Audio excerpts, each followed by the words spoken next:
Hello mga kaludes. Tara, puntahan natin ang Old Rock Resort dito sa may Bulinaw, Pangasinan. Yan mga kaludes. Old Rock Resort. So ayan na mga lods, papasok na tayo dito sa may Old Rock Resort. Yan, ang ganda dito mga lods. Ang resort na ito ay malapit sa beach.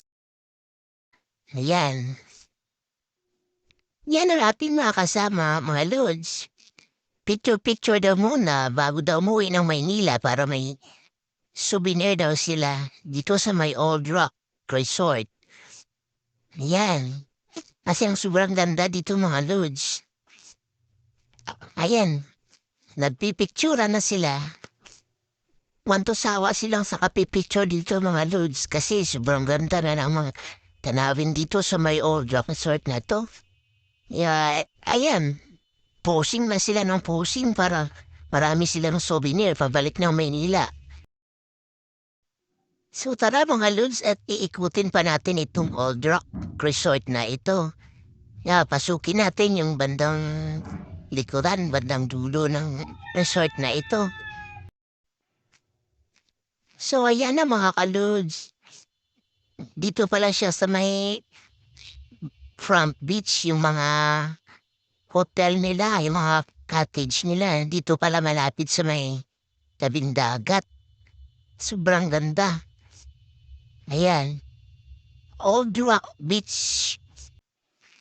Sobrang lawak pala ng resort na ito. At ang gaganda pala ng mga cottage nila dito sa may bandang front beach. Yan, ayan mga lusyo. Tingnan nyo yung hotel nila. Ang ganda ng pagkakagawa. Yan, tsaka ang dinis. Yan mga lods, o diba? Yan, sarap talaga magstay, mag-swimming, ganyan.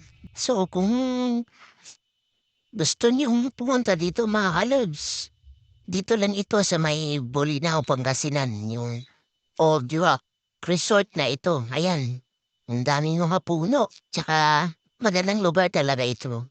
Kung gusto niyo mag-relax, ganyan, mag-banding-banding. So, yan.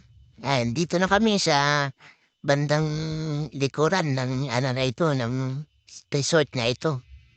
Yan mga lods. Maganda siya kasi marami siyang mga puno, may mga lilim, ayan. O, diba? Yan, makaka-relax ka talaga dito kasi maganda ang environment na makikita mo. Tsaka yan, yung mga hotel nila, ang gaganda. So hanggang dito na lang tayo muna mga lods. Salamat sa panonood. Bye-bye!